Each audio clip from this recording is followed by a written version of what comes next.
Okay, so I promised a video on how to make a DIY headboard. The video is just way easier than a whole bunch of pictures. Now, the process of buying this stuff was really fun, but I could not do it under $50. So unless you have stuff around your house or you know where to buy stuff for really, really cheap, chances are you're not going to do this for under 50 bucks. But it's really easy to do so far.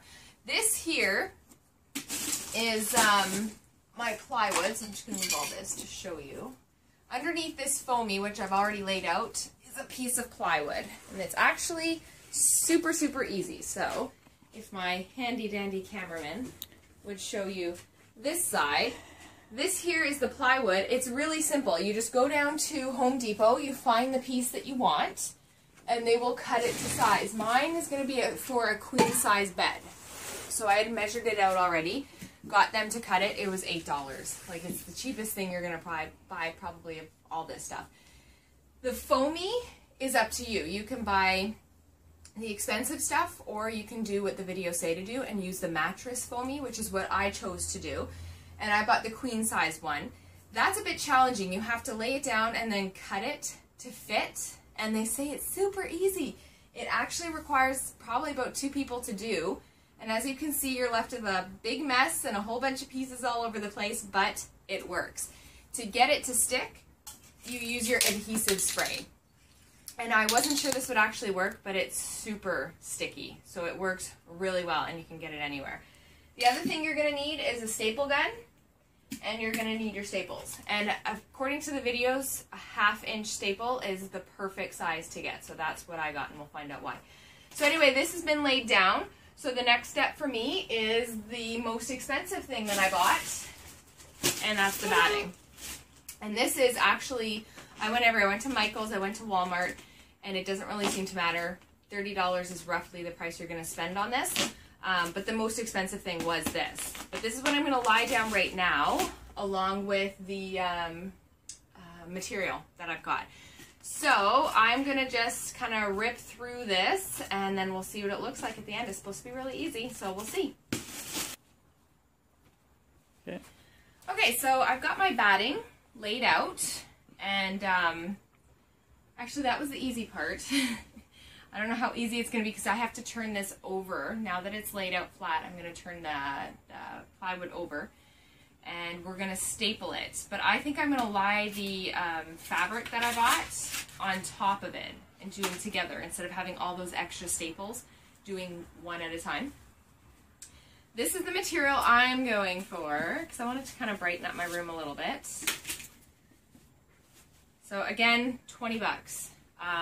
It just depends on what you're looking for. So it depends on the material. If you want like a really heavy duty, Fabric Blend had some really good ones. But again, it's like $50. So just depends on what you want. Okay.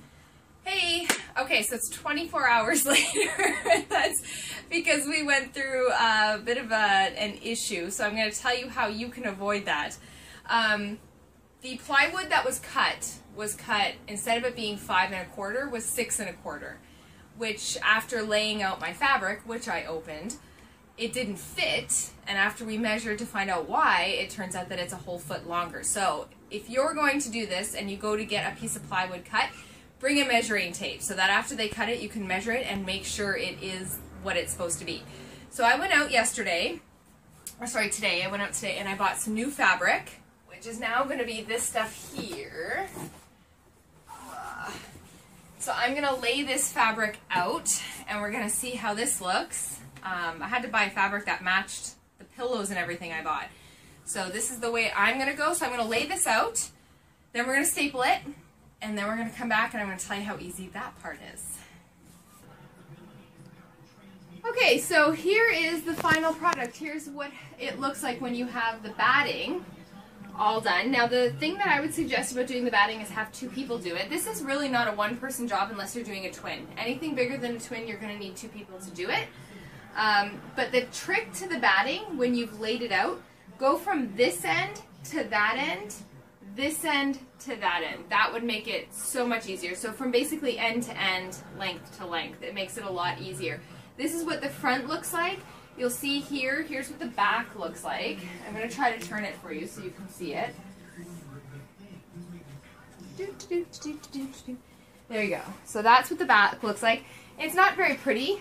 It's not going to be. One of the suggestions they were saying too about the back, you could paint it the color that you want to make the headboard if you wanted to do something like that. I'm not going to bother. The fabric is going to come to about here, so all the batting will be covered, and then you're going to have your mounting piece up on the back as well, so I'm not going to bother with it. Overall though, pretty easy. You do need 2 people. So I'm going to get going now on the material that I have, and then I'll come back and show you what it looks like. Yeah? Can you stop and redo that again? Ta-da! We are done! I have to say, I could leave it like this. Like, I'm thrilled with how it turned out. It's nice and thick and plush, and there's no wrinkles or pleats or anything. I'm thrilled with how it turned out. Now, I could leave it like this, but I bought 160 little upholstery pins. So I think I'm going to put those in here and see what it looks like. I'm not sure yet. I'm going to Google the best way to do that because it's so perfect right now. So the only thing left for me to do is to put the hardware on the back, which I'm going to do. And I don't think I brought it out with me, but it just fits to the back and to the wall, but I'll show you all that. And hang it, so, and then put my pins in. So I'm going to do that, and then I'll be right back. But what I did want to say is, easy, not really. It's not hard, it's just hard work, and you definitely need 2 people to do it. Unless you have like a twin bed, there's no way to do this one on your own, because you have to do everything so slowly, and you need someone to hold it. But to save you time, if you're going to do your own, make sure you have proper measurements, and know the measurement of the material, because like I said, having a longer board than I was expecting, I wasted probably $50 more than I needed to. So other than that though, definitely worth doing on your own, because you'd spend like $500 on one on your own. So I like it. I'll be back and show you the final product. And here you go. Here's the final product. I'm so thrilled with how it turned out. I put the upholstery pins along the side. It is challenging to do, and you do need to have extra because you are going to go through a lot of them where you hammer them in and the nail gets bent and stuff like that. But overall, I'm really thrilled with how it turned out, and I would definitely say, yes, give it a shot, do it yourself, totally worth it. I love it.